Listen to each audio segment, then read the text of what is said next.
안녕하십니까. 스트레이트 조승원입니다. 안녕하십니까. 허유루입니다. 오늘은 예고해드린 대로 집값 폭등 3탄을 준비했습니다. 이동경 기자 나와 있습니다. 안녕하세요. 안녕하세요. 집값 폭등 1탄, 2탄 방송 모두 반응이 뜨거웠습니다. 누리꾼들이 주호영 23억, 박덕흠 73억 해시태그 운동까지 벌였고요. 네, 그래서 이번에는 정부, 그 안에서도 집값 문제의 핵심 부처인 국토부와 기획재정부의 고위 공직자들 얘기를 취재했습니다.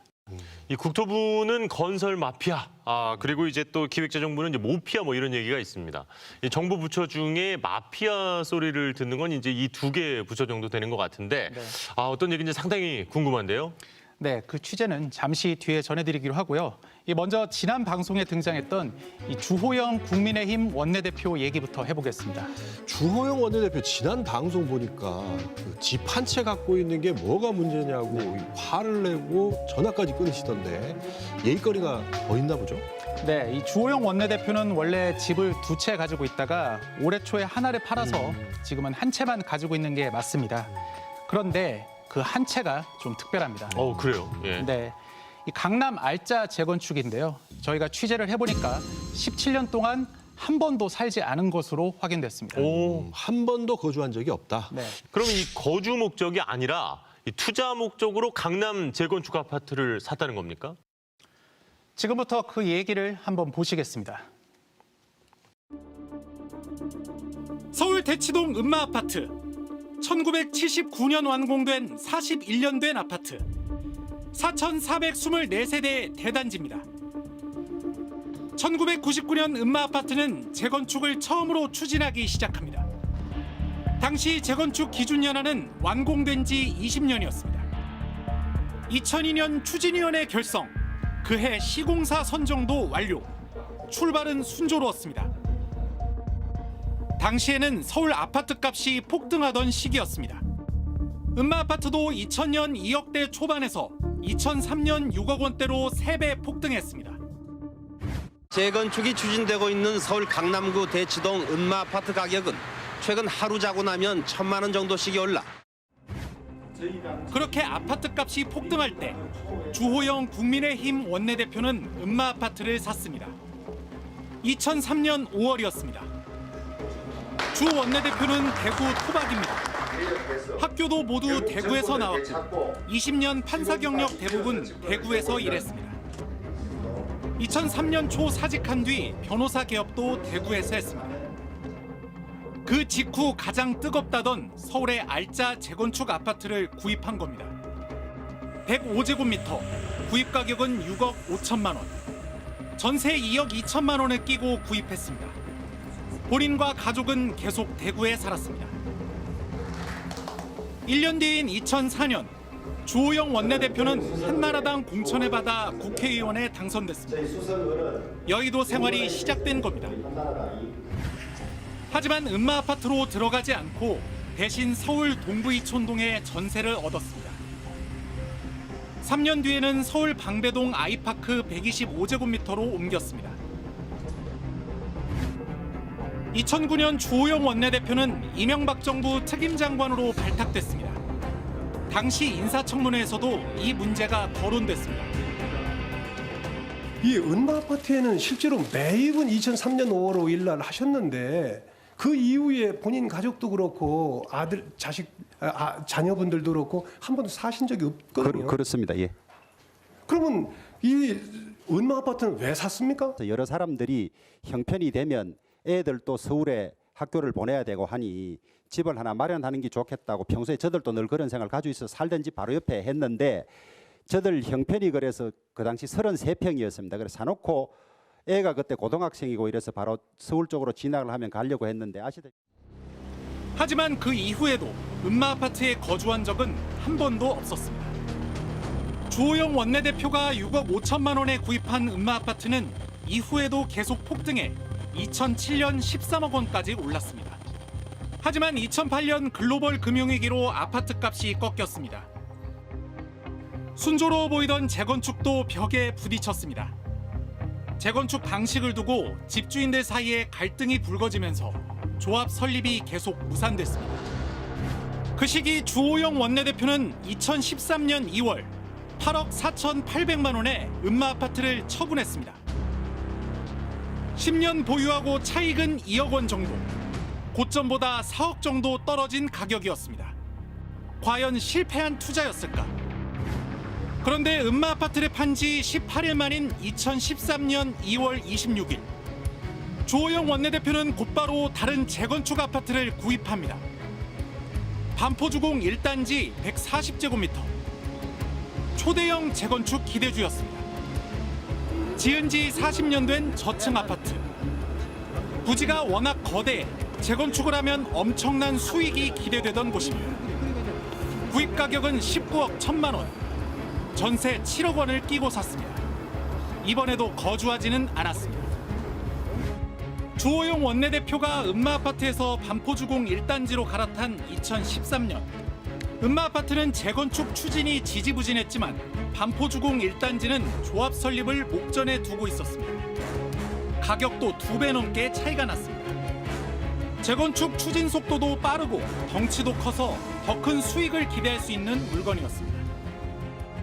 실거주 용도였으면 그냥 가지고 계시면 되는 거거든요. 본인이 매입한 것보단 그 아래로 떨어지지 않았기 때문에. 근데 이분은 딱 떨어지는 그 최저에 가까운 그 시점에 다시 또 재건축 아파트로 간 거거든요. 재건축 추진이 거의 확실시되는 아파트로, 그것도 더 대형 평형으로 들어가신 것 같습니다. 정부 정책 역시 재건축에 유리하게 돌아가고 있었습니다. 국토부가 분양가 상한제 폐지를 본격 추진하고 있었습니다.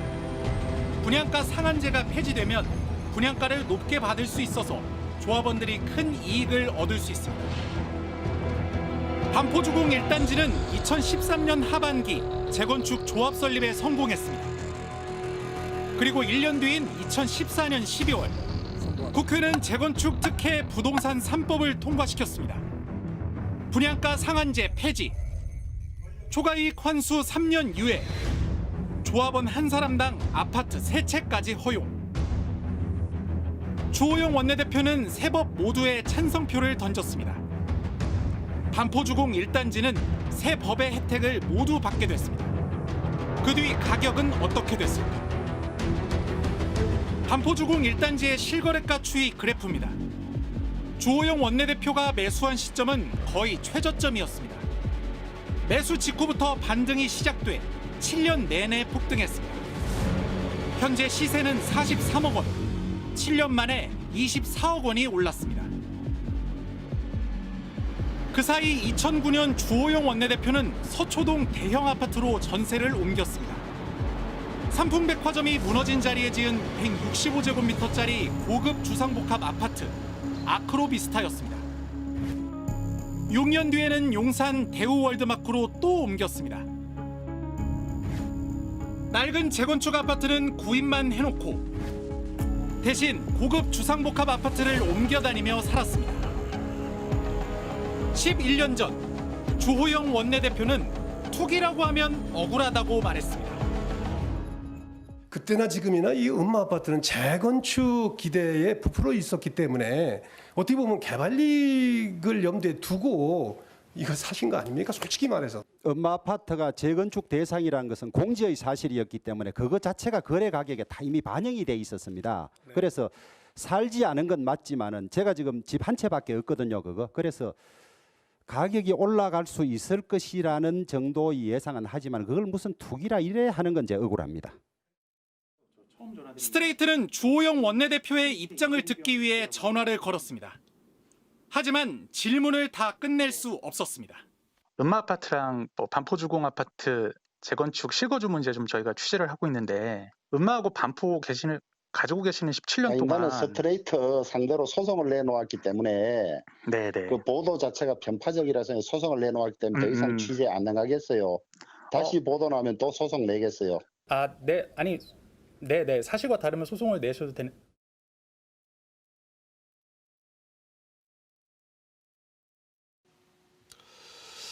지금 보니까 주호영 원내대표가 재건축 아파트 갈아탄 시점이 참 절묘했네요. 네, 본인은 뭐 투기라고 하면 상당히 억울하다 뭐 이런 입장인데 하지만 이 재건축 투자로 인해서 집값이 크게 오른 건 확실해 보입니다.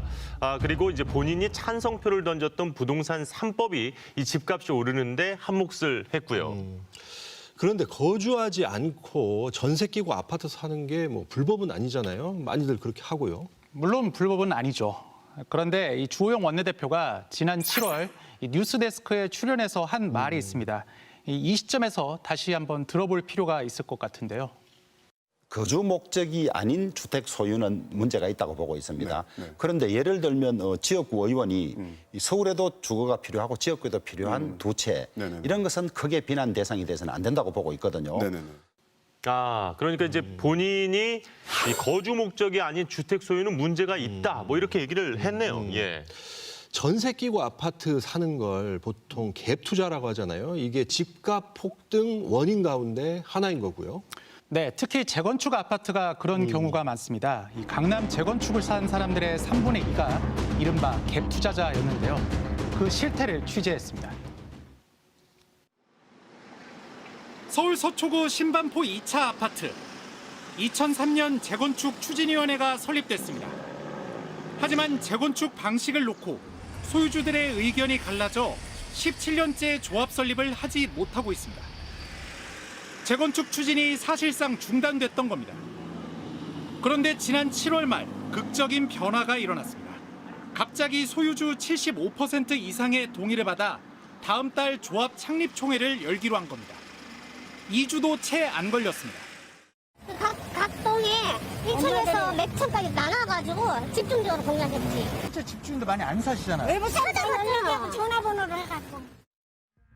신반포 2차가 이렇게 갑자기 재건축에 속도를 내는 이유는 뭘까? 정부가 발표한 6.17 부동산 대책 때문입니다. 수도권 투기 과열 지구의 재건축에서는 조합원 분양 신청 시점까지 2년 이상 거주한 조합원에게만 분양 신청을 허용하겠습니다. 재건축 분양권을 받으려면 재건축 아파트에 2년 이상 실제로 살아야 한다는 겁니다. 실거주 2년을 채우지 못한 집주인은 재건축 아파트 대신 현금을 받아야 합니다. 개정법은 내년부터 시행될 예정입니다. 그러니까 올해 안에 조합을 설립해야 실거주 2년 규제를 피할 수 있는 겁니다. 신반포 2차뿐만 아니라 개포주공 567단지, 압구정동 미성과 현대아파트 재건축, 과천주공 89단지가 모두 조합 설립을 서두르고 있습니다. 정부가 이런 규제 카드를 꺼낸 이유는 그만큼 재건축 갭 투자가 심각하기 때문입니다. 재건축이 추진 중인 경기도 과천주공 89단지. 소유주들의 동의를 받기 위해 거주하지 않는 소유주들을 조사했습니다. 그랬더니 실제로 살지 않는 집주인 비율이 65%에 달했습니다. 정부 통계도 있습니다. 국토부 조사 결과 올해 3월부터 5월 사이 강남 4구 재건축 아파트 매수자 가운데 66%, 그러니까 3분의 2가 갭 투자였습니다. 서울특별히 강남 재건축에 돈을 넣는 사람들은 대체로 돈이 많은 사람들입니다. 그렇죠, 많은 사람들이고, 그런데 이 사람들이 그런 데 살고 싶어 하지 않죠. 실거주하진 않아요. 그냥 투기 목적으로 사놓고 자기는 좋은 데 살아요.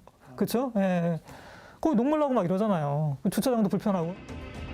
거주 목적이 아닌 투자 목적의 갭 투자. 이게 재건축 아파트 값을 끌어올리고 연쇄적으로 주변 아파트 값도 끌어올립니다. 제일 꼭지는 당연히 강남 재건축이죠. 예, 그게 피라미드 제일 위에 있는 거고요. 그 다음에 강남에 15억 초과하는 랜드마크 아파트들. 그렇죠. 그 다음에 이제 마용성. 그 다음에 이제 서울. 그 다음에 이제 신도시. 그 경기도 이렇게 내려와요. 그래서 정부가 이제 재건축 그 아파트 시장에 왜 그렇게 이제 계속 신경을 쓰냐면은 여기가 먼저 움직이면 전체 시장에 따라서 움직이거든요. 강남 재건축 소유자의 3분의 2가 실제로는 그 집에 살고 있지 않다.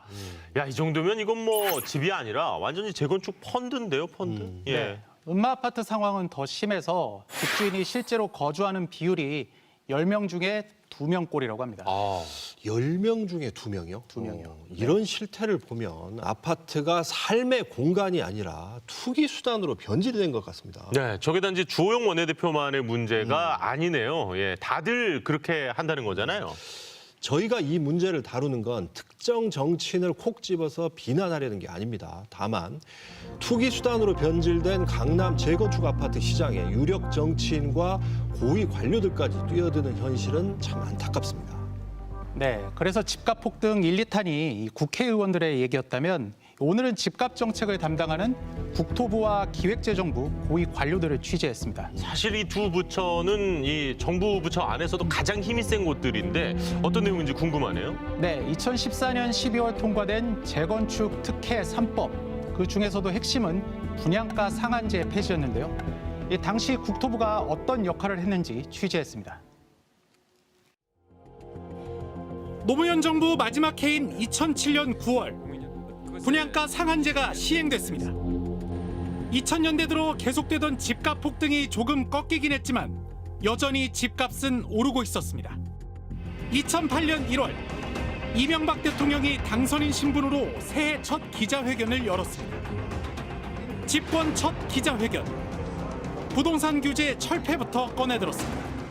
아직까지는 안정세에 있고 오히려 그 주택 거래가 너무 죽어서 지금 경제 전체적인 전반에 악영향을 끼치고 있다고 저는 그런 투기 과열지구 제한한 것을 풀어나갈 그런 계획을 갖고 있고 종부세는 지금 현재 한 금년에 더 그 부동산 경기를 좀 파악해가면서 2008년 가을 미국발 글로벌 금융위기가 터졌습니다.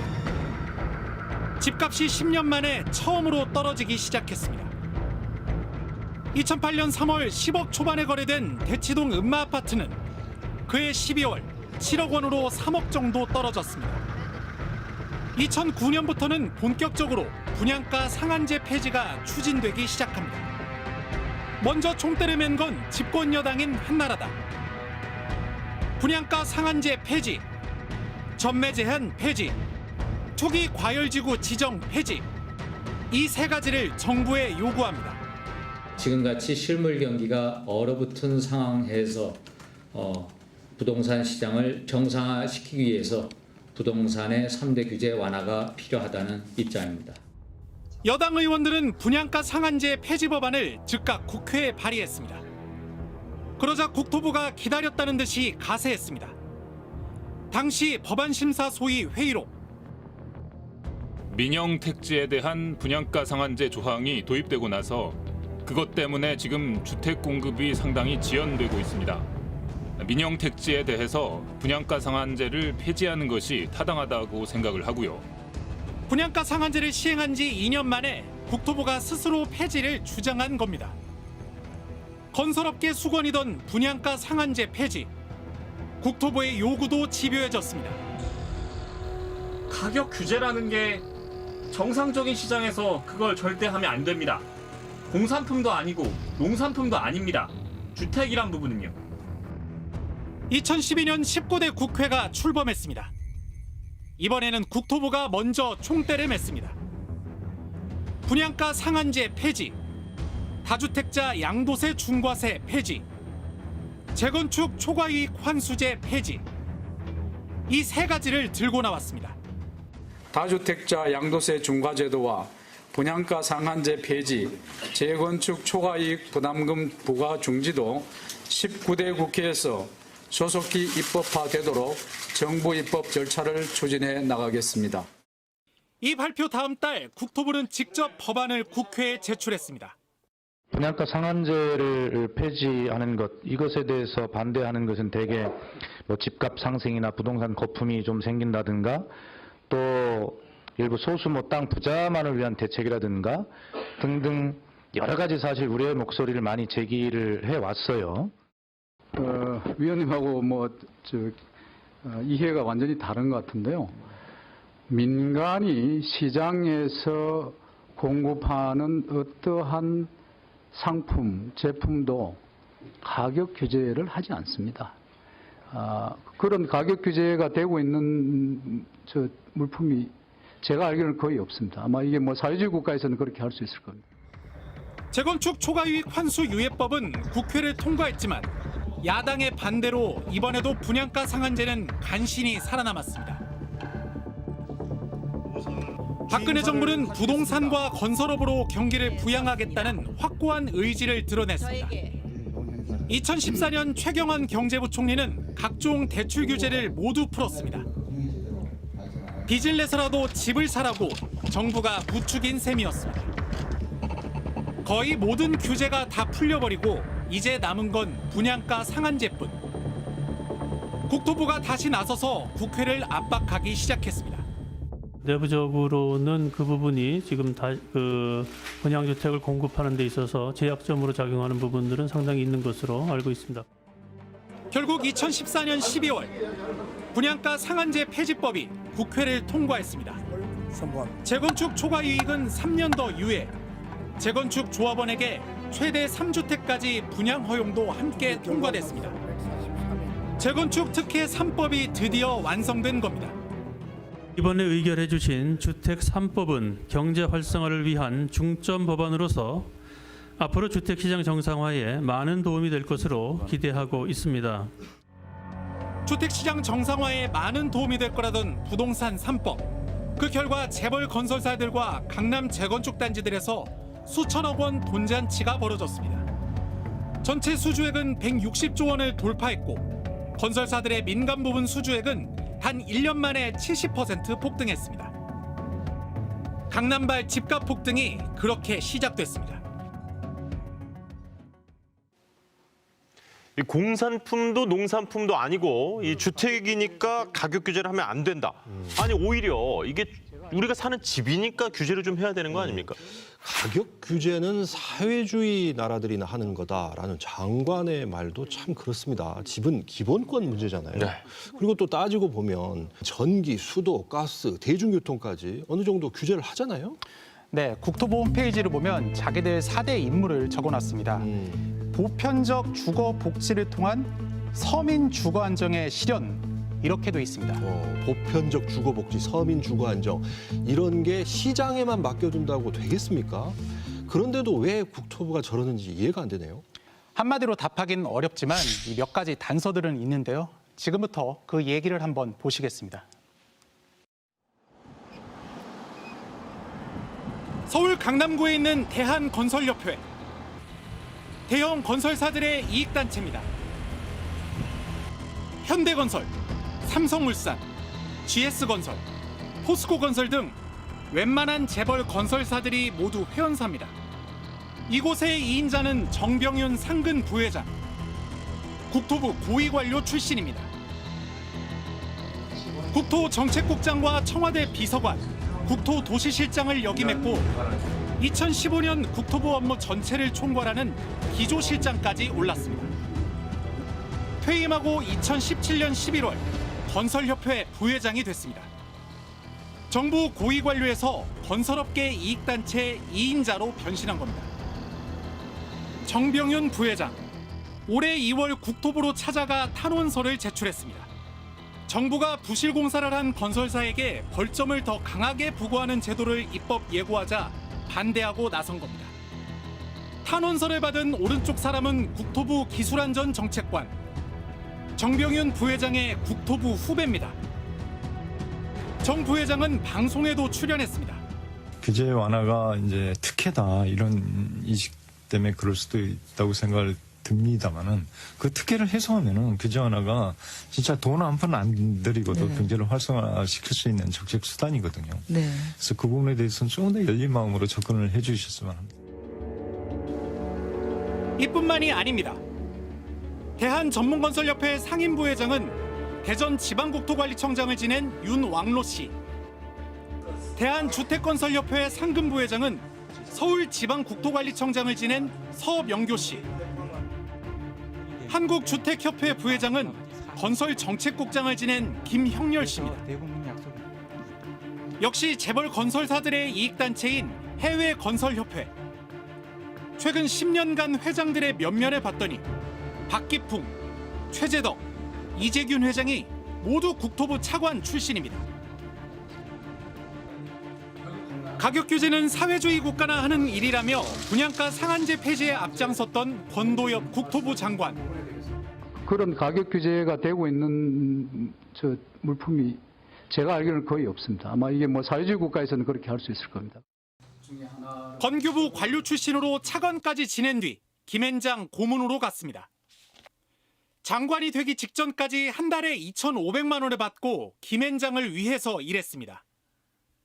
그 당시에 처신이 좀 더 사려 깊게 했어야 되지 않나. 아니 그러니까 그런 말씀을 장관을 그만두고 나서는 CJ 대한통운 사회이사, GS건설 사회이사를 거쳐 지금은 또 다른 건설업체 한미글로벌 사회이사로 재직 중입니다. 한때는 서민 주거복지 안정을 목적으로 하는 국토부 관료였다가 지금은 건설업계의 로비스트로 변신한 사람들. 이런 사례는 일일이 셀 수 없을 만큼 많습니다. 관료들은 국민들의 주거 안정을 위해서 맨날 국민들과 눈높이해가지고 정책을 짜지 않아요. 관료들은 그 이전에도 그렇지만 건설업계나 훨씬 더 기득권층을 대변하는 그런 정책들을 훨씬 만들어내는데 익숙해져 있다고 보여집니다. 스트레이트는 정병윤 건설협회 부회장에게 연락을 했습니다. 국토부 고위 관료가 퇴직하고 건설사들 이익단체 일을 하는 게 적절한지 질문했습니다. 정 씨는 퇴직 공무원 취업심사에서 승인받아 적법하게 취업했고 전문성을 살려 사회 발전에 이바지하고 있다고 밝혔습니다. 2014년 12월 강남 재건축 특혜 3법의 국회 통과 당시 국토부 고위 관료들 상당수가 강남 아파트를 포함해 집을 2채 이상 가진 다주택자였습니다. 여형구 이차관, 최정호 기조실장, 정병윤 국토도시실장, 김재정 주택정책관이 모두 다주택자, 그것도 강남 아파트 보유자였습니다. 정병윤 당시 국토도시실장, 퇴직 후 대한건설협회 부회장으로 간 그 사람입니다. 강남 재건축 아파트만 2채를 갖고 있었습니다. 최정호 당시 기조실장, 이후 문재인 정부에서 국토부 장관 후보자로 지명됐다가 아파트 3채를 보유한 사실이 드러나 낙마했습니다. 김재정 당시 주택정책관, 한 경제신문사가 주최한 포럼에 참석해 다주택자에 대한 과도한 불이익을 줄이겠다고 말했습니다. 그런데 그 스스로가 강남 재건축 등 2채를 가진 다주택자였습니다. 김 씨는 이후 문재인 정부에서 기조실장까지 올랐습니다. 스트레이트는 2012년부터 올해까지 9년 동안 국토부 재산공개 대상자들 전체의 재산을 분석했습니다.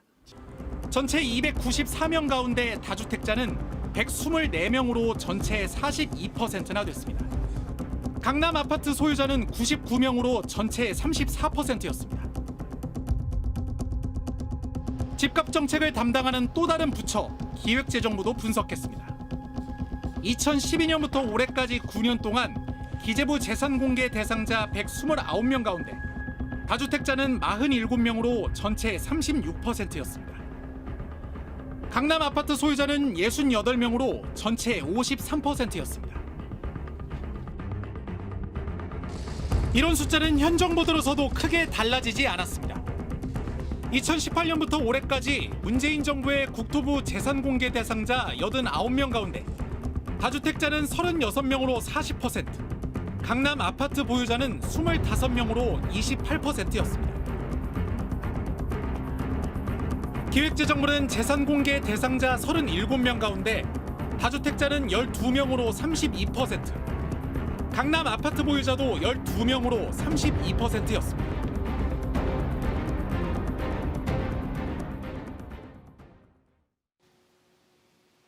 야, 이건 정말 심하네요. 국토부의 차관 그리고 뭐 기조실장들이 다 퇴직을 하고 나서는 건설업계 로비스트로 뭐 자리를 옮기는 거 아니에요? 물론 퇴직 공무원도 전문성을 살려서 재취업할 자유는 있습니다. 하지만 건설업계와 국토부, 여기는 정도가 좀 심한 것 같습니다. 이러니까 건설 마피아, 토건 마피아라는 말까지 나오는 거 아닙니까? 일종의 전관 예우죠. 현직 관료 입장에서는 선배 관료들의 말을 무시하기도 어려울 테고 또 자기들 퇴직 이후도 생각해야 될 테니까요. 그리고 또 다주택자들도 많네요. 예, 그리고 또 강남 아파트를 갖고 있는 관료들도 상당히 많고, 야 이게 전수조사 양이 만만치 않았을 텐데 많이 썼습니다. 네, 조사를 해보니까 이 국토부와 기재부 고위 관료들의 40% 정도가 다주택자였습니다. 우리나라 전체 가구의 평균보다 3배 이상 높은 겁니다. 자, 지금 보신 게 건설 마피아 얘기인데요. 모피아라고 불리는 기획재정부는 어떻습니까? 네, 기획재정부도 세금을 결정하기 때문에 집값 문제에 영향력이 큰 부처인데요. 지금부터는 기획재정부 얘기를 좀 해보겠습니다. 문재인 정부가 들어선 2017년 집값은 꿈틀대고 있었습니다. 집권 한 달 만에 서울 아파트값 상승률이 1.49%, 특히 재건축 아파트는 2.69%나 폭등했습니다. 당시 청와대의 부동산 정책 책임자는 김수현 사회수석. 김 수석은 노무현 정부 때 종부세 도입을 주도했지만 이번에는 달랐습니다. 부동산 값이 비정상이지만 보유세에 변화를 주면 서민들이 우려한다며 종부세 인상에 선을 그었습니다. 경제부처도 마찬가지였습니다. 지금 종부세는 9회 말 이제 수정을 돼가지고 있기 때문에 지금 뭐 당장 그걸 어떻게 할 그러니까 생각? 종합부동산세 그럼 강화는 더 안 하겠다? 앞으로 지금 글쎄요 그거를 지금 뭐 단정적으로 말씀드리긴 어렵겠습니다만은 그것을 뭐 강화하겠다는 뜻으로 지금 아직 검토하고 있지는 않습니다. 새 정부 출범으로 잔뜩 긴장하던 투기 세력이 마음 놓고 움직이기 시작했습니다. 시민단체들은 종부세 강화를 요구했습니다. 2017년 9월 여당이 먼저 종부세 강화 필요성을 제기했습니다. 필요하다면 초과다 부동산 보유자에 대한 보유세 도입도 적극 검토해야 할 것입니다. 하지만 기획재정부는 꿈쩍도 하지 않았습니다. 김동연 부총리는 보유세 인상은 검토하지 않는다고 못 박았습니다. 당시에 기재부의 입장은 검토할 필요가 없다라는 것이었는데요. 사실 당시 부동산 시장의 상황으로 봤을 때 분명히 검토를 해서 일정 정도 박근혜 정부 때 다 해제됐던 부동산에 대한 브레이크 장치를 다시 회복시킬 필요가 있었죠.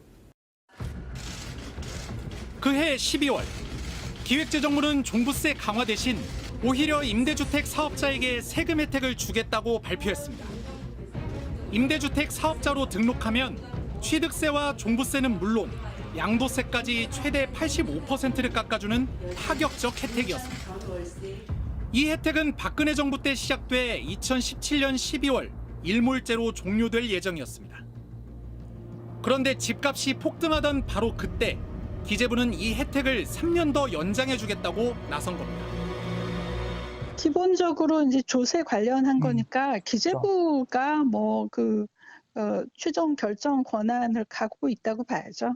이거는 이제 특별한 혜택이기 때문에 이거에 대해서 연장 여부를 논의하자 이렇게 하고 이제 브레이크를 걸었는데 그 브레이크도 뭐 약간 거절이 되고 거기에 더해서 이제 1주택의 경우에도 임대사업자 이제 혜택을 확대하는 그거를 갖고 온 거죠, 정부가. 그래서 이게 이제 말이 되냐고. 투기꾼들의 주택 사재기가 시작됐습니다. 주택 임대사업자들이 소유한 임대주택은 2017년 98만 채에서 올해 초 157만 채로 60%가 늘어났습니다. 집값 폭등에 기름을 부은 겁니다.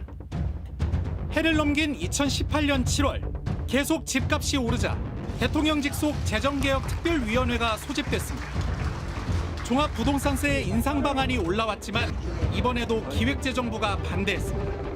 대통령한테 누가 된다, 정권에 부담이 된다 하면서 종부세를 올렸다가는 어떻게 된다라고 하면서 굉장히 이제 반발을 많이 했고, 사실 기재부가 이제 거의 주도를 하다시피 하다 보니까 거기서 내민 대안이라는 것도 뭐 뻔한 거죠. 재정개혁 특위는 종부세 최고 세율 인상, 공제 축소를 주문했지만 기재부는 무시했습니다. 재정개혁 특위가 제출한 권고안을 최대한 존중하면서 정부안을 검토하겠다는 말씀을 드립니다. 말은 존중이었지만 사실상 거부였습니다. 집값은 계속 폭등했습니다. 결국 정부는 버티지 못하고 2018년 9월 9.13 대책에서 종부세 최고 세율을 3.2%로 올렸습니다. 올해 들어서는 6%까지 높였습니다. 하지만 최고 세율을 적용받는 사람은 전국에 20명도 채 안 됩니다. 정작 골든타임은 다 흘려보낸 뒤 찔끔 신용만 낸 셈입니다. 재정개혁 특위의 안보다도 더 획득된 안을 기재부에서 발표를 하면서 사실 걷잡을 수 없이 주택가격이 뛰기 시작했거든요. 주택시장에 잘못된 시그널을 분명히 줬던 거죠. 기획재정부의 힘은 막강합니다. 정부 부처와 공공기관의 모든 돈줄을 쥐고 있습니다. 그래서 모피아라고 불립니다. 이들은 재정 건정성과 낮은 세율을 신화처럼 떠받들고 있습니다. 그래서 부자 증세도 보편 복지도 모두 반대합니다. 올봄 1차 재난지원금 논란에서 기획재정부는 끝까지 전국민 지급에 저항하며 갈등을 빚었습니다. 우리나라 기재부의 전통적인 어떤 기조를 보면은 제일 중요시하는 것이 바로 재정 건전성이고 두 번째로 중요시하는 것이 낮은 세 부담률이거든요. 그래서 세 부담이 낮아야지 나라 경제가 시장 경제가 잘 돌아간다. 그러다 보니까 여러 가지 부작용들이 나타나는데 이 부동산 부분에 있어서 이 저과세 매우 약한 미미한 보유세나 양도세는 사실은 오래된 이야기죠. 구조적인 문제인 거죠. 투기꾼들은 집요하고 냉철합니다. 그런데 이들과 전쟁까지 선포한 정부 정책은 무디고 느슨했습니다. 네. 그런데 오늘 보니까 그게 다 이유가 있었던 것 같습니다. 스트레이트가 3번에 걸쳐서 집값 폭등 문제에 대해 다뤘는데요. 그 추적 멈추지 않겠습니다. 끈질긴 추적 저널리즘 탐사기획 스트레이트 다음 주에 다시 찾아뵙겠습니다. I am a passenger and I ride through the city backsides. I see the stars come out of the sky. Yeah, the bright and hollow sky. You know it looks so good tonight.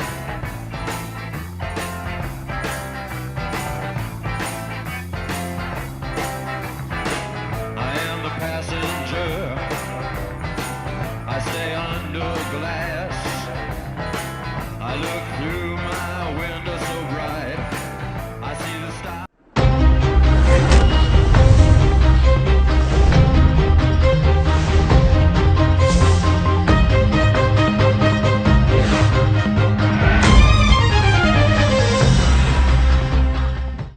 네, 취재 뒷얘기를 전하는 끈질긴 수다 저널리즘 스트레이트 후 오늘 14번째 방송입니다.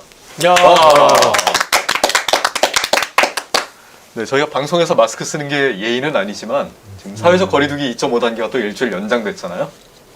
당분간 상황을 보면서 저희가 당분간은 마스크를 좀 써야 될 것 같아요. 네. 이게 또 워낙 붙어 있다 보니까 걱정해 주시는 분들도 있고 조심하는 건 뭐 좋은 것 같아요. 네. 자, 오늘 허이로 MC 나오셨고요. 네, 조승원 MC 그리고 이동경 기자. 네, 저는 스트레이트 팀장 김현국입니다. 오늘 부동산 집값 폭등 3탄이었습니다. 네. 이렇게 깊은 한숨은 뭐예요? 많이 힘들었어요. 아, 일단은 그 전수조사 한 게 양이 그거 얼마나 걸렸어요? 그거? 상당히 걸렸겠던데요. 근 10년 분량씩 재산에 다 뒤졌기 때문에 시간은 상당히 걸렸다. 이 정도만 말씀드리겠습니다. 다 됐냐 물어봐도 답이 없더라고요. 계속. 눈가가 촉촉해졌어. 표정이 왜 이렇게 안 좋냐고 계속. 그 재산 돼 있는 걸 공개된 거 다 찾은 거 아니에요? 네. 근데 그 재산 공개 정보가 친절하지가 않아요. 그러니까요. 네. 무슨 동호수가 나와 있는 것도 아니고 무슨 뭐 아파트 몇 제곱미터 이런 정도만 나오는 거예요. 사실 이동경 기자 저희 지난번에 보신 분 아시겠지만 플랫폼 노동에서 자전거로 언덕길 오르던 장면. 그래서 몸으로 때우는 기자다 이렇게 생각하시는 분들 많을 텐데 이런 지성을 겸비한 취재도 할 줄 압니다. 이번에는 엉덩이로 취재. 엉덩이로 했습니다. 자, 그 얘기는 조금 이따 하도록 하고 이 주호영 원내대표가 오늘 방송에 또 등장했습니다. 사실 저희가 특정 정치인을 타겟으로 한다거나 아니면은 비난하려는 목적은 전혀 없는데 이분은 들여다보면 들여다볼수록 좀 얘기거리들이 나오는 사례였던 것 같아요. 네. 대구에서 이제 판사 생활을 주로 하셨고 초등학교, 중학교, 고등학교, 대학교를 다 대구에서 나오셨잖아요. 초등학교는 울진입니다. 아, 울진이군요. 중고대는 대구입니다. 울진에서? 사실상 같은 지역, 울진은 좀 떨어져 있긴 해서 제가 그거는 확실히 철저하게 지금 해요. 초등학교는 울진, 중학교, 고등학교, 대학교는 대구 지역. 물론 뭐 영남대도 약간 대구에서 벗어나 있다라고는 하는데 뭐 아무튼 대구 지역입니다. 이렇게 하고 그러고서 대구에서 법관 생활을 쭉 하셨고 이것도 조금 더 정확하게 얘기하면 법관 생활은 정확하게 만 20년을 하셨는데 군 법무관 3년 빼고 수도권 성남에서 1년 동안 법관 생활이 있었고 그 4년을 뺀 16년은 모두 대구 지역에서 법관 생활을 이른바 향판. 네, 요즘은 지역법관이라고. 지역법관. 옛날에는 제가 좀 올드해가지고. 지역법관입니다. 저희 때는 다 향판이라고 그랬어요. 그러니까 그 성남에서 잠깐 성남지원에 판사 생활 하실 때 보니까 그 대치동 쌍용 아파트에 거주하셨어요, 전세로. 인사청문회 때 본인이 밝히셨죠. 그러면서 인사청문회 그 발언이 나옵니다. 이제 제 살던 옆에 음마 아파트를 샀다 이런 표현이 나오죠. 그러니까 그게 그 바로 직전에 성남지원에서 잠깐 판사 생활하셨는데 그때 쌍용 아파트 살 때 눈여겨 봐뒀다는 거예요. 음마 아파트를. 바로 길 건너에. 그 얘기를 실제로 하시죠. 그리고 제가 이번에 이제 또 현장 취재를 갔는데 정말 뭐 사시다 보면 바로 보시겠더라고요. 그 아파트를 음마 아파트 바로 길 건너에 있죠, 바로. 옆에 있었습니다. 근데 어쨌든 이 지역에 무슨 다른 연고가 있었던 건 아닌 것 같고 본인도 가족들도 전부 다 대구에 거주하고 있었고 직장도 대구고. 그렇죠. 판사 법복 벗으신 다음에 바로 대구에서 변호사 개업을 하셨잖아요. 근데 그 직후에 이제 음마 아파트를 샀단 말이에요. 아무 연고도 없는 서울 강남 재건축의 가장 핫템 음마 아파트를 이제 6억 5천만 원 주고 사신 거죠. 2003년이면은 그렇죠. 이 한 3, 4년 사이에 서울 집값이 3배가 뛰었거든요. 한 2억 정도 하던 아파트에 다 6억, 7억 가서 이거 엄청 비싸다 이렇게 느껴졌을 시대였던 거예요, 당시에. 맞습니다. 3배 정도. 집값이 막 폭등하던 시기였잖아요. 기사에서 저희가 말씀을 드렸지만 3배 정도 폭등한 시점인데도 그러니까 지금 기준으로 보면 6억이 약해 보이지만 그때로 돌아가서 추이들을 본다면 상당히 올라와 있는데도 과감하게 일단은 매수를 했다. 일단 구입했다. 샀다. 이렇게는 말씀을 드릴 수 있을 것 같습니다. 구입하고 나서도 계속 폭등을 했죠. 12억, 13억까지 올라가잖아요. 13억까지. 일단은 성공한 투자처럼 보였어요, 처음에는. 그러다가 2008년 하반기에 금융위기가 오면서 이제 음마 아파트에 이를테면 어려움이 시작되는 거죠. 가격이 고꾸라지고 뭐 10억 뭐 그렇게 떨어지다가 2008년 9년 당해는 그렇게까지 안 떨어지는데 그 뒤로 좀 더 떨어집니다. 그래서 주호영 원내대표가 아파트를 판 2013년 정도가 거의 저점 정도 되는 거죠. 그 8억 얼마에 파셨다고요? 8억 4,800만 원에 팔았습니다. 그러니까 고점이 한 12억, 13억까지 갔으니까 고점보다 한 4억 정도 그거 뭐 내려간 상태에서 이제 파신 거예요. 뼈 아프셨겠는데요. 여기까지만 보면은 이 재건축 잘못 들어갔다가 크게 못 먹고 나오셨구나 이렇게 보실 수 있습니다. 그런데 그게 2013년 2월이었어요. 팔고 바로 18일 만에 반포 주공 아파트 19억 1천만 원짜리로 이제 갈아탑니다. 이거 어떻게 봐야 됩니까? 일단 저희가 취재 경위는 좀 밝혀야 될 것 같은데 이제 어떻게 저희가 확인을 했냐면 해당 그 달에 판매된 국토부 실거래가로 다 올라옵니다.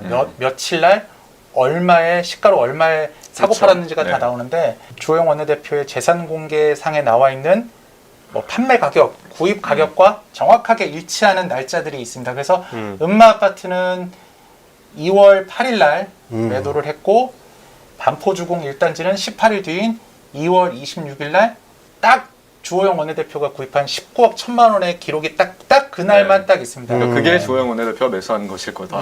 라고 확실하다는 거죠, 그게. 강력하게 볼 수 있는 거죠. 왜냐하면 그 가격이 없으니까요, 그 뒤로도. 근데 이 시점을 보면은 결과론적이지만 이후에 이제 이게 19억 1천만 원에 사신 게 44억까지 올라갔단 말이에요. 43억, 4억 이렇게 치죠. 근데 저점이었어요, 보니까 그래프를 보면. 그러니까 음마 아파트도 거의 저점이었고 이 반포 주공도 저점인데 저점에서 저점으로 갈아타기 가장 좋은 시점인 거죠. 그러니까 좀 작은 걸 가지고 계시다가 지지부진한 작은 걸 가지고 계시다가 추진을 목전에 둔 큰 걸로 갈아타기에는 저점이 가장 좋은 시점이잖아요. 네. 근데 결과론적으로는 그 시점을 아주 잘 택하셨어요. 그러니까. 왜냐면 그게 사실로 드러나는 게 네. 주호영 원내대표가 2013년 2월에 반포 주공을 사고 9월에 조합 설립이 되거든요. 근데 조합 설립은 아무것도 아니고 첫 출발이기도 하지만 강남권에 정말 많은 단지들이 조합 설립의 문턱을 넘기가 어렵잖아요. 저희가 사실. 리포트에서도 뉴스에서 보여드렸지만 조합 설립의 벽조차 못 넘은 단지들이 엄청 많거든요. 자, 그때 당시 이제 자금을 보면은 음마 아파트를 처분한 가격이 이제 8억 4,800여 있을 거고. 그 다음에 전세를 7억 끼고 샀으니까 실제로 19억 천이 다 들진 않았을 거란 말이에요. 그러네. 12억 정도 들었겠죠. 네. 나머지 한 4억. 음마 아파트 판돈 중에서도 전세금은 또 돌려줬죠. 3억 4천을 돌려줬습니다. 예. 그러면 한 5억 정도의 5억 현금. 정도의 현금이 예, 있고. 그렇죠. 네. 그러니까 한 7억 정도가 비는 거죠. 그거를 부인 명의로 6억을 부인 돈을 6억을 네. 합쳐서 산 걸로 됩니다. 그러면 아주 정밀하게 맞아 떨어지진 않지만 얼추 대략 19억 1천만 원의 매수 가격에 얼추 그 합이 맞아 떨어지죠. 네. 네. 이걸 구입하고 나서 2년이 채 안 돼서 2014년 12월에 바로 그 사건이 이제 벌어집니다. 국회에서. 분양가 상한제가 폐지되고 네. 그다음에 재건축 초과이익 환수가 원래 2년 박근혜 정부에서 유예했었는데 이걸 3년 더 연장하는 것이 이제 국회에서 통과가 되고 마지막으로 재건축 조합원들이 한 조합원당 아파트 3채까지 받을 수 있도록. 이건 대박이죠. 네. 그리고 주호영 원내대표가 산 집은 그 혜택을 다 받은 거죠. 네. 왜냐면 지금까지는. 상당히 큰 평수로 옮기셨으니까 네. 세 채까지 이렇게 예, 2채 받으시게 된다고 그러더라고요. 와, 이 집은 플러스 뭐, 원.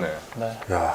집을 편의점에서 초콜릿 사 먹을 때나 보는 원 플러스 원을 집에서 저는 약간 좀 초현실적이라는 생각을 많이 받았습니다. 이번 취재를 하면서 제 얘기 같은 주변 얘기 같은 느낌은 좀 잘. 그래서 저희가 그 지난번 집값 폭등 1탄, 2탄에서는 이 주호영 원내대표가 당시 국회의원으로서 여당 국회의원으로서 자기가 던진 찬성법으로 자기가 산 부동산으로 이득을 본 것 문제를 어떻게 봐야 될 것인가, 이해 충돌 아니냐, 이 문제를 제기했던 거고, 사실 오늘은 좀 포인트가 다릅니다. 그렇죠. 오늘은 실거주를 한 번도 하지 않았다. 17년 동안. 이걸 어떻게 봐야 될 것이냐.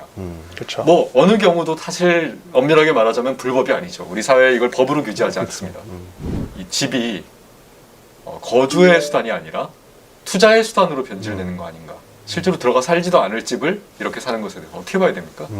방송 내용 중에 이제 인터뷰한 전문가분들도 그 얘기를 하시지만 어차피 그쪽은 돈 많은 분들이 들어가는 거다 보니까 오히려 이게 이제 남 얘기처럼 저도 사실 초반에 좀 많이 느꼈었거든요. 19억. 뭐 이렇게 머리 19억이지. 그런 돈이 어디 있어요. 저희 같은 월급쟁이들이. 근데 문제는 거기가 오르면 지금 제가 일산에 거주하고 있는데 고향까지 이게 오고 와서 결국은 여기를 잡아야 전체적인 우리나라 집값이 안정화가 된다는 얘기에 되게 맞다. 이거구나. 피라미드 사실 얘기를 했죠. 강남 재건축, 강남 랜드마크, 마포, 용산, 성동. 그렇죠. 그 다음이 뭐였죠? 나머지 서울 지역. 그 나머지 서울 지역. 그 다음에 이제 수도권 이렇게 집값 폭등이 연쇄적으로 일어나는. 그러니까 그 정점에 지금 재건축이 있는 거죠. 근데 이 재건축은 거의 3분의 2 정도가 매수를 하면서 실제로 살진 않는 그런 경우가 있다는 거, 많다는 거 아닙니까? 통계로도 이미. 국토부에서도 통계를 이미 밝혔죠. 올해 3월부터 5월까지 강남 이제 4구인데 요즘은 플러스 강동구까지 해서 4구로 하니까요. 강동구까지 해서 강남 4구에서 강남 재건축 아파트의 매수자의 3분의 2가 실제 살지 않고 전세를 끼고 주택을 구매한 사람들이다 라고 하고, 제가 취재를 가서 다녀보니까 사실 어떤 면에서 보면 3분의 2는 약과일 수도 있다는 생각이 들더라고요. 음마 아파트 같은 경우에는 뭐 20%만 실제 거주한다라고 하고, 뭐 다른 제가 재건축 단지들도 돌아다니면서 주민들을 만나봤는데 우리 아파트는 30%면 정말 많이 사는 거야. 실거주가. 이게 소유주 동의를 받아야 되니까 어디 사는지 다 파악을 해야 되잖아요. 그렇죠. 우리 정도면 정말 아파트에 실제 거주하는 비율이 모 아파트에서는 그렇게도 얘기들 할 정도로 사실은 뭐 강남 재건축 단지들에 실제로 사는 분들은 많지 않은 거죠. 그러니까 실제 주호영 원내대표가 딱 그런 케이스 그렇죠. 아닙니까? 네, 그렇죠. 저희가 재산을 다 봤지만 주호영 원내대표가 실제 가진 집으로는 음마아파트와 반포주공이 항상 이렇게 존재를 하죠. 한 채가 있는데 전세가 계속 바뀝니다. 그리고 전세도 17년에 주호영 원내대표가 사선이잖아요. 그러니까 재산 공개가 16년, 17년 분량이 누구저기 그대로 한 해도 거르지 않고 사실은 있는 겁니다. 저희가 그걸 다 본 건데 전세로 항상 전세 아파트가 있습니다. 그래서 자기가 거기서 살았던 거죠. 근데 이제 그 전세 아파트도 이렇게 세월을 거듭하면서 업그레이드가 됩니다. 처음에는 의원이 막 되고 난 뒤에는 추정컨대 급하게 집을 찾아보신 것 같아요. 용산에 59제곱미터니까 평형물이 20평 형태로 혼자 잠깐 왔다 갔다 하실 용도였던 것 같고 거기 전세가 2년 만에 아마 끝나고 이제 서초동으로 진입을 하시고 그때도 또 신축 아파트여서 뭐 가봤더니 괜찮은 아파트입니다. 또 서초동에서 서초동의 코어인 아크로비스타. 거기가 삼풍백화점 무너진 자리에 올린 당시로서는 신축 당시에는 최고급이라고 했던. 지금도 최고급입니다. 아 그렇습니다. 꼭 당시를 붙이지 않아도 됩니다. 지금도 최고급입니다. 그리고 최근에는 다시 용산으로 오셨는데 이게 뭐 요즘 뭐 용산 강남 못지 않습니다. 그리고 실제로 그렇죠. 용산에 해당 그 아파트 주상복합 아파트를 갔는데 이렇게 눈이 여기서 이렇게 올라가는 거죠. 어마어마하죠.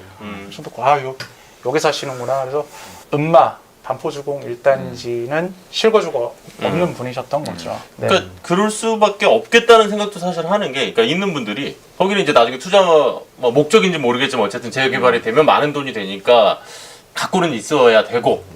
사는 건 사는 거는 너무 불편하거든요. 제가 그 여의도에 아마 다 아실 텐데 모코 아파트 저희 여의도 시절에 그 바로 옆에 있던 아파트잖아요. 거기가 한 40년 거기도 됐잖아요. 제가 거기가 싸가지고 월세로 들어가서 저 이제 아나운서 좀 어렸을 때 거기서 회사를 다녔었는데 진짜 낡았어요.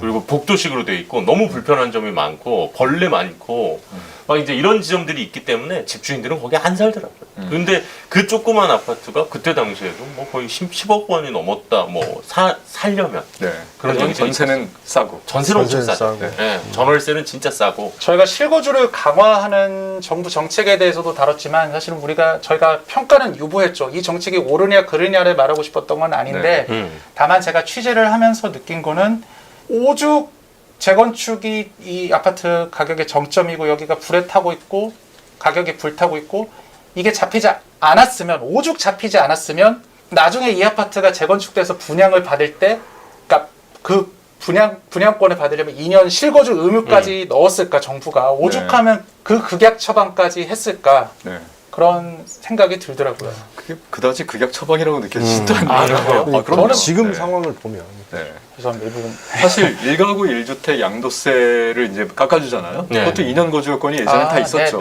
살지 않는 집에 대해서는 세금 안 깎아주겠다. 옛날부터 있던 정책입니다, 사실. 그러니까 이걸 보면서 제가 방송을 보면서 느끼는 게 김현미 장관 처음에 취임했을 때 무렵이었을 거예요. 아마 2017년 무렵. 그러니까 처음 취임했을 때 무렵인데 그때 굉장히 저한테 인상적이었던 말이 국토는 국민의 집이다 이런 얘기 하셨거든요. 국토는 국민의 집이다. 그러니까 그런 말씀도 사실은 물론 이제 그 뒤에 뭐 우리 정책 부동산 정책 막 20몇 번 나왔는데 지금 다 막 이렇게 되긴 했습니다만 사실 이 말은 굉장히 저는 좀 의미 있다고 봤어요. 그러니까 우리가 국토 그리고 이 집 부동산을 어떻게 볼 것인가 사실 철학의 문제예요. 그렇죠. 사실은. 이 실거주 문제를 우리가 중요하다고 생각하는 거는 이게 부동산이라는 것 그리고 국토 땅이라는 거는 어느 정도 어쩔 수 없이 공공재라는 거를 우리가 그런 철학을 갖고 정책을 펴야 된다는 얘기거든요. 그래서 우리가 이 실거주 문제를 중요하게 생각하는 거죠. 사실. 그렇죠. 왜냐하면 내가 안 살면서 투자 목적으로 거기 사놓고 자기는 딴 데 살고 이런 식으로 해서 그리고 나서 갭투자해서 여러 채 갖고 있는 거는 이거를 긍정적이라 많은 분들이 그렇게 하시니까 우리가 그걸 비난하거나 이렇게 할 수는 없지만 최소한 우리 문제가 제기한 거는 그 국토와 관련된 그리고 집과 관련된 부동산과 관련된 정책을 개발하고 또 그거를 발의해서 입법화해서 추진해 나가는 사람들의 정점에 있는 분들만큼은 그러니까 고위공직자 그리고 또 유력 정치인, 이분들에 대해서만큼은 우리가 좀 잣대를 달리게 봐야 된다는 거예요. 그렇게 저는 생각이 되더라고요. 그래서 주호영 원내대표 문제라든가 기재부, 국토부 공무원들의 다주택 여부를 우리가 보는 이유는 바로 그런 부분을 봐야 되기 때문이라고 사실 이게 경제 활동의 자유 문제로만 볼 수 없는 게 다른 사람들의 주거권을 결과론적으로 침해하잖아요. 그렇죠. 아주 기본권적인 문제인데. 그리고 이제 만약에 갭 투자를 했다가 전세가가 올라가면은 이제 문제가 크게 발생하기 시작하잖아요. 그러면서 이제 갭 투자를 했다가 이게 말 그대로 깡통집이 돼버리면 전세로 들어가 있던 분들은 집값을 이제 나중에 보증금을 돌려받지를 못해서 새 집을 구하지도 못하고. 사실 재건축에서는 그런 문제가 잘 그렇죠. 발생하죠. 예. 근데 이제 그 말씀하신 지금 갭 투자라는 문제에 있어서는 그러니까 이런 식들이 처음에 시작을 해서 갭 투자가 돼서 뭐 빌라라든지 이런 거, 뭐 2천만 원, 3천만 원만 있으면 집 여러 채 살 수 있어요. 이런 식으로 이제 사람들을 현혹해서 나머지 그 일반 서민들의 주거 환경을 완벽하게 지금 망가뜨리고 있는 것도 여기서 출발이거든요. 이제 다주택자들. 가끔 누군가를 만나잖아요. 그러면 그런 얘기 하시는 분들 정말 많아요. 아니 이 자본주의 사회에서 다주택이 뭐가 문제냐. 아니 내가 돈 많아가지고 내가 집에 돈이 이렇게 많아서 아니 그리고 지금 저금리인데 그럼 투자할 때 어딨냐. 주택 사서 하는 게 뭐가 문제냐. 그걸로 돈 버는 게 뭐가 문제냐고 얘기를 하시는데 저는 그 부분에 대해서는 좀 생각이 좀 다른 거죠. 주택은 집 그리고 우리 땅이라는 거는 공공재적 성격이 있는 거고 그거는 우리 헌법 정신도 그런 거예요. 그러니까 이거는 주택과 땅에 대한 개념은 공공재라는 개념은 우리가 갖고 들어가야 되고 다주택자들이 늘어남으로 인해서 서민들의 주거 안정은 점점 더 멀어진다는 거를. 근데 냉정하게 보면은 사실 그분들 잘못만으로 짚을 수 없는 게 그걸 다 열어주고 조장한 정부 정책의 문제 아니에요. 맞아요. 결과적으로. 그리고 이제 개인법인 내 가지고 여러 채 사면은 사업자가 되면은 세금 엄청 깎아주고 지난 이런 인터넷에서 것들. 다뤘죠. 그런 문제들. 국토부 얘기를 좀 해보죠. 권도엽 국토부 장관이었나요? 사회주의 발언에 가격 규제는 사회주의 국가에서 하는 거다. 이런 발언을 하신단 말이에요. 그리고 공산품이나 농산품이면 모르겠는데 주택을 왜 가격 규제를? 이거 국토부 차관이 하는 겁니다. 자, 이거 어떻게 봐야 됩니까? 이런 발언들. 아니 그러니까 저는 그 말이 그때 당시 그렇게 크게 이슈가 안 되지 않았어요? 우리도 모르고 넘어갔습니다. 관련 기사도 검색이 안 되는 걸로 봐서 아니 그러니까 제가 그거를 보면서 그 영상 그리고 그 발언이 왜 그때 당시에도 화제가 전혀 안 됐던 것 같아요. 그러니까 그걸 보면서 우리가 이거 그게 뭔 영상이에요? 그게 상당히 옛날 영상이잖아요. 2013년?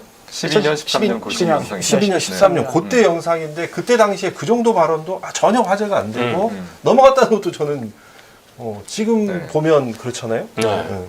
일단 팩트 체크부터 해보죠. 가격 규제 정말 사회주의 국가에서 하는 일입니까? 아니 그러니까 그렇게 따지면은 뭐 그러니까 우리 방송에서 얘기했잖아요. 뭐 여러 가지 뭐 당연히 이제 버스 요금이라든지 뭐 이런 것들도 있습니다만은 그 외에도 좀 생각을 해봤더니 그 당장 그 대출 금리 그러니까 특히 이제 대법자들의 이자 규제하죠. 그것도 다 규제하죠. 못 올리게 상한제 투죠. 상한제 투죠. 그리고 어떻게 보면 최저임금도 그렇죠. 임금도 사실은 노동시장에서 거래되는 건데 자본주의 사회에선 상품인데 이것도 최저선을 정해놓잖아요. 만들어 규제를 하잖아요. 가격을. 부동산 임대료 규제하죠. 그렇죠. 가장 최근에 규제한 것도 있습니다. 우리 쓰고 있는 마스크 가격도 규제했어요. 마스크 그렇죠. 못 올리게. 그렇게 그러니까 따지면 수요 공급에 따라서 마스크도 천정부지로 가격이 뛰니까 잡았잖아요. 그러니까 이게 이 몇몇 분들이 가지고 계신 신화인데 자본주의 사회를 오해하고 계신 것 같아요. 그러니까 기본적으로 시장만으로 돌아가는 자본주의 사회는 현대 사회에서는 없습니다. 전혀. 시장에 맡겼을 때 그 균형 가격이 다수의 이익을 침해하거나 사회 공공성에 부합하지 않으면 당연히 개입합니다. 정부는. 전기, 가스, 수도, 대중교통요금, 대법자 이자, 마스크 가격 다 규제하잖아요. 우리나라 주택이잖아요. 이거. 사람이 사는 집이잖아요. 그렇죠. 공공재. 국토부 관료들의 이런 인식이 참 놀랍습니다. 어떻게 저렇게 인식을 하고 정책을 펼쳐? 장관뿐만 아니라 차관도 똑같은 얘기를 했으니까요. 근데 저는 그 생각이 들었어요. 그 당시 국토부 장관 그리고 이제 차관 이런 분들은 누가 선임하느냐? 대통령. 당시 청와대죠. 당시 청와대고 그리고 이제 그 소위 말하는 고위 공무원들. 그러니까 이분들은 뭐 정권이 어느 쪽으로 가느냐와는 크게 상관이 없어. 그러니까 그 얘기도 좀 해볼 만합니다. 좀 이따 하겠지만 사실은 문재인 정부 들어서도 저희가 따로 통계를 한번 내봤습니다. 국토부와 기재부의 다주택자 비율. 전혀 변하지 않아요. 그럼요. 그렇죠. 변하지 않았습니다. 네, 변하지 않아요. 그러니까 실무를 보거나 거기에서 의사결정을 갖고 있는 정부 부처의 나름의 고위 관료들은 나와 서민들의 주거 문제는 크게 사실 상관이 없는 문제였죠. 권도엽 장관 아까 그 사회주의 발언하신 건교부 출신이고 건교부 나가서 도로공사 사장을 갔다가 다시 국토부 차관으로 돌아오십니다. 어우, 대단하시네. 그러고 나서 차관 끝나고 나가서 김앤장 고문으로 가세요. 로펌으로. 네. 김앤장 고문을 2011년 4월까지 하다가 그 바로 다음 달에 이번 국토부 장관으로 또 옵니다. 일단 김앤장 고문을 하다가 정부 부처 장관으로 오는 것부터가 좀 문제고 사실은.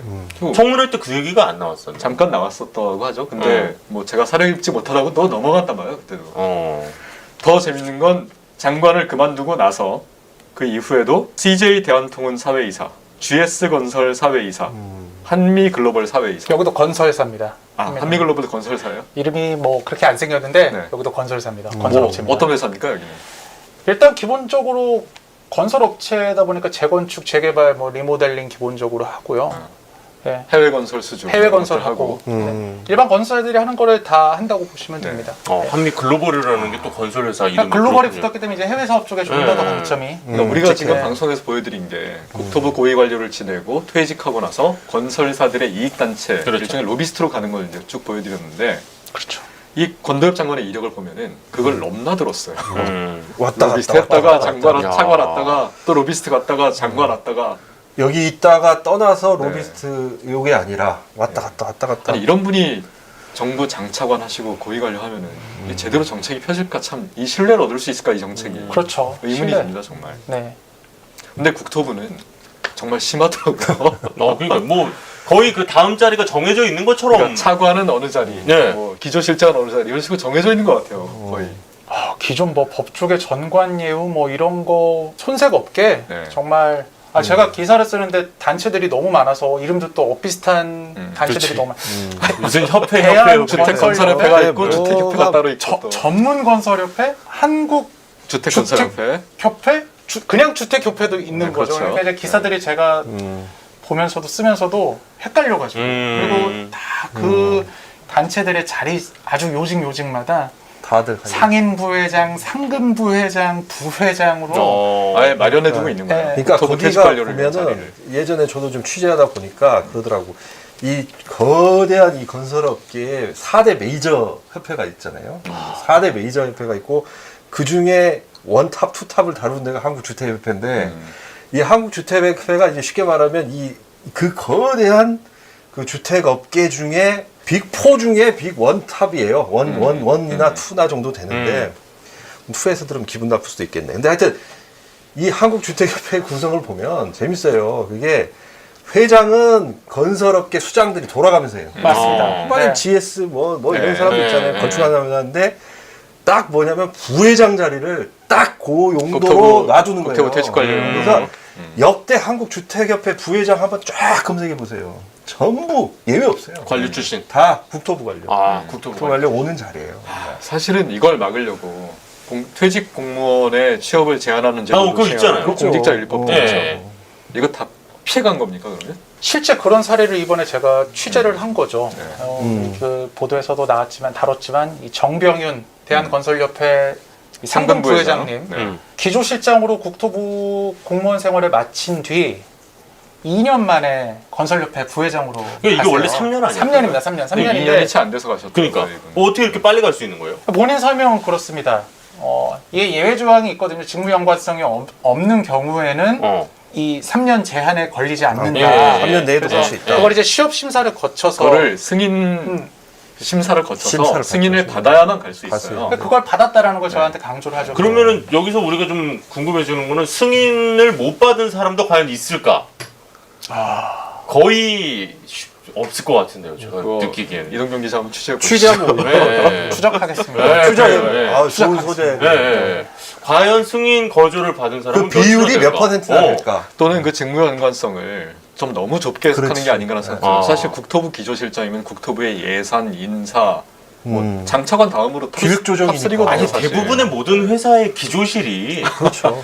이거 안 걸리는 게 없지. 직제표 짜고 그다음에 조직 관리하고 이런 데 아닙니까? 사실. 정부로 치면 총리실인데. 굉장히 포괄적인 사실 업무 일관성을 해석해야 되는 게 아닌가 생각도 해봤습니다. 사실. 그 건설협회 부회장님 같은 경우에는 저한테 저하고 통화를 하면서 말한 두 가지 포인트가 바로 다 여기 들어있는 거예요. 첫째는 직무 연관성이 없다. 이게 뭐냐? 국토부 기조실장까지 하신 분이 직무 연관성, 그러니까 취업 심사를 통과했는데 저촉이 안 됐다는 부분을 어떻게 강조를 하시냐면 자기는 주택 안 했다 그거예요. 자기는 국토, 토목했다. 토지 이런 분야를 저 주택 안 했어요. 저 안 했어요. 주택. 주택 안 했어요. 저 승인 심사 받고 간 겁니다. 제 전문성 살리려고 대한건설협회 갔습니다라고. 사실상 이 승인 심사가 허울뿐인 거 아닌가라는 생각도 듭니다. 그 정도면. 그렇죠. 말씀하신 뭐 부회장, 상근 부회장 뭐 이런 자리는 상근이라는 거는 이제 글로 출근하신다는 걸 텐데. 그렇죠. 그러면 이제 거기도 연봉이 만만치 않겠네요. 아, 상당히 세겠죠. 추적하겠습니다. 네. 아니 그러니까 그 로비스트로 괜히 옮기시진 않을 거 아니에요. 그 상징적인 사진 한 컷을 저희가 보여드렸죠. 네. 정병윤 건설협회 상근 부회장이 국토부에 찾아가서 탄원서에 지금 그 박스를 전달하는 그걸 받는 사람은 국토부의 토지정책관이요? 뭐 무슨 아닙니다. 건설 기술안전정책관. 네. 자기 후배예요. 후배한테. 그렇지. 탄원서를 이렇게 주는 거죠. 야, 그 사진 한 컷이 네, 사진 한 건설협회가 찍어서 돌린 사진이에요, 당시에. 아, 건설협회가 찍은 거예요? 자기들이 홍보하려고. 아, 우리 이 정도로 해서 국토부에 이 정도까지 입김 네. 얘기합니다. 약간 이런 느낌이네요. 예. 공개적인 로비 장면이죠. 그렇죠. 어떻게 보면. 그렇죠. 네. 그러니까 나중에 스트레이트에서 또 되게 예민한 아이템을 다뤘는데 우리 김영국 팀장님이 다른 부서에 갔다가 갑자기 와가지고 이 기자 나 좀 보지. 약간 이런 느낌이잖아. 되게 신경 쓰인다고요. 아니 근데 실제로 되게 신경 쓰인다고. 그런 예를 들어요. 아니 되게 신경 쓰이잖아요. 아니 근데 실제로 뭐 그렇게 따지면 제가 뭐라고 말씀드릴게요. 사실 언론계도 그런 게 있죠. 아, 그렇죠. 기자 오래 하시던 분이 기업체 홍보로 가서 거기서 나중에 기자 후배한테 전화해서 야 기사 그거 좀 어떻게 좀 뭐 안 되냐 이렇게 물론 지금 많이 사라졌습니다만 예전에 그런 반응이 있었죠. 그러니까 뭐가 크게 다른가 이런 생각들 하게 되죠. 네. 국토부만 너무 저희가 못 살게 구는 것 같아서 기획재정부 얘기를 좀 가보겠습니다. 기획재정부도 이런 식의 전관 예우가 있던가요? 기획재정부는 좀 깊게 못 들여봤네요. 네, 다음에 취재해보시죠. 이것도 추적하겠습니다. 네, 사실 이게 이런 것 같습니다. 기획재정부는 훨씬 넓어요. 걸치는 분야가 넓어요. 이걸 팀장님. 이거 비방용. 아니 이게 유튜브다 보니 제가 긴장이 풀어져서 그러니까 그 담당 분야가 넓어요. 네. 그렇죠. 그래서 사실 건설은 건설업계와 국토부 이렇게 딱 1대1 매칭이 돼서 확 드러나는데 기획재정부는 그게 정확히 드러나지가 않아요. 왜냐하면 여기다가는 김앤장 고문도 가시고 어디 아무 기업체나 상근인 고문이나 뭐 사회이사로 가면은 다 직무연관 써이거든요. 여기는 그렇죠. 포괄적으로 보면은. 그러니까 어느 특정 업계와 유착했다는 게 국토부만큼 드러나지 않으니 국토부 입장에서는 억울할 수도 있을 것 같아요. 우린 갈 저희들도 다 가는데. 우린 갈 데가 여기밖에 없어서 여기 가는 건데 기재부 애들은 갈 데가 얼마나 많은데 그거 왜 안 줘지고 우리만 줘져? 우리만 유착이야? 뭐 이렇게 억울하실 수도 있을 것 같다는 생각도 해봤습니다. 억울하시지 않도록 저희가 또 취재를 해야겠죠. 억울하시지 않도록 만들어드리겠습니다. 자, 우리가 그 문제는 이제 추적을 못 해봤지만 기재부가 왜 그렇게 보유세 강화에 집요하게 저항하고 반대했는지 문재인 정부 들어서도 김동연 부총리를 거치면서 계속 반대하고 막았다는 사실을 이제 쭉 추적을 했습니다. 어떻게 봐야 될까요, 이 문제? 인터뷰나 뭐 취재를 하면서 이 대목이 조금 와닿았습니다. 그러니까 기본적으로 기획재정부 입장에서는 경기 부양, 경기가 꺼지지 않도록 하는 거를 가장 중요시 여기고 있고 이 주택 문제는 이를테면 그 밑에 있는 그 하위 개념이라는 거죠. 그러니까 이제 경기를 그러니까 돈이 지금 어마어마하게 많이 풀려서 금리가 낮아지고 돈이 많이 풀리면서 주택 값이 하루가 다르게 올라가는 현상이 있는 건데 이 부분은 기본적으로 기재부의 우선순위에 있어서는 먼저 경기가 살아나는 게 우선 우선순위라는 거죠. 네, 그래서 각종 주택 규제, 종부세를 통한 뭐 세제적 압박 뭐 이런 조치들은 기본적으로 경기부양 그와 맞지 않는다. 네, 맞지 않는다. 후순이다. 뭐 이런 지적들을 많이들 해주셨고요. 네. 근데 오늘 인터뷰해주신 이제 그 교수님도 말씀하시지만 많은 경제학자들이 이제 지적을 하죠. 한국의 모피아들 기획재정부가 신화처럼 떠받드는 게 두 개가 있다.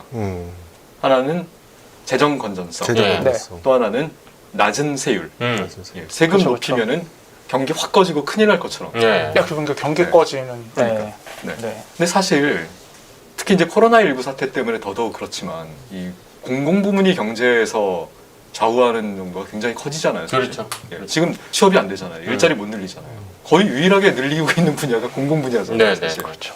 근데 여기에 대해서 기재부가 굉장히 소극적인 것 같아요. 마치 공공의 돈을 쓰면은 나라 금방 무너지는 것처럼. 그래서 계속 얘기하잖아요. 왜 재정 건전성이 계속 악화되고 있다는 보수 언론들이 기사를 쏟아내고 기재부가 그런 보도자료 계속 뿌려대고. 그렇죠. 네.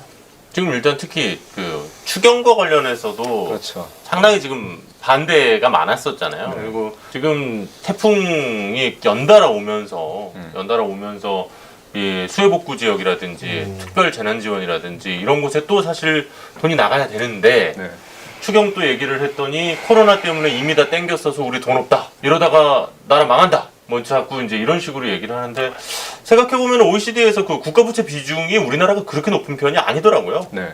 그렇죠. 예. 그리고 미국 같은 경우에는 코로나19 사태 터지자마자 뭐 우리나라랑은 비교도 안 될 정도로 돈을 찍어서 일단 뿌렸고요. 미국이야 뭐 돈 맘대로 찍어도 사실 안 걔네들은 지들 돈이 뭐 거기랑 비교하기는 좀 기축통화니까. 예, 그렇긴 하죠. 네. 다만 제가 경제학은 잘 모르지만 이미 거의 100년 전에 케인즈가 입증해낸 거거든요, 이거 사실. 그러니까 경기 꺼질 때 공공이 퍼서 사업 벌려야 된다. 그렇죠. 이게 사실 자본주의를 지탱해온 대공황에서 자본주의를 살려내고 건져내서 여기까지 몰고 온 힘인데 우리 기재부 관료들은 아직도 거기까지도 못 간 거 아닌가라는 생각도 좀 들 때가 있습니다. 답답합니다, 이런 거 보면. 그래서 이제 경기를 살리기 위해서 강을 팠죠. 지난주 방송 보시면 됩니다. 이게 거기로 다시 돌아가.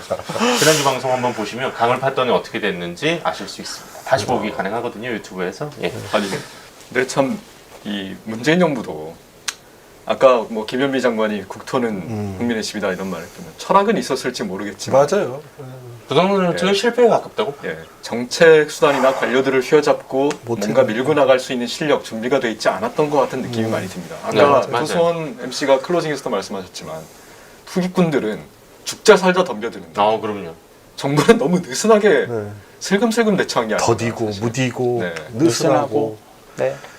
근데 그게 이제 어떻게 보면 오늘 방송에서도 나갔지만 국토부에 있는 그 우리가 흔히 얘기하는 그 마피아, 건설 마피아에 그렇게 집요하게끔 해왔잖아요.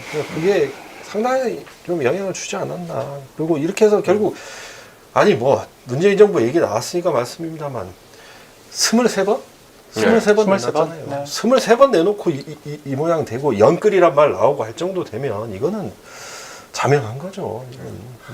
그러니까 정말 국민들이 이 집값 문제에 대해서 정부를 신뢰를 못하게 만들어버렸잖아요.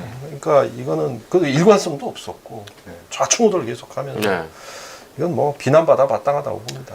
왜 정권은 바뀌어도 관료는 영원하단 말이죠. 관료는 영원.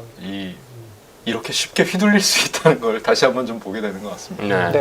이 뿌리 깊은 시장주의자들 그리고 뿌리 깊은 유착 관료 사회 이게 결국은 오늘날의 이 부동산 사태, 집값 폭등 사태를 만들어내는. 그러니까 내가 집이 아까 다주택자 비율이 되게 높았잖아요. 그러니까 내가 주택이 두 채가 있는데 그 세금 올리려는 법안을 내달라고 내가 작성을 해서 국회에 갖다 주려는 고위관료가 며칠이나 될까라는 생각이 저는 문득 들더라고요. 아까 보니까 2012년부터 2020년까지 9년 동안 기재부 공직자 재산 공개 대상자 중에 53%가 강남 아파트.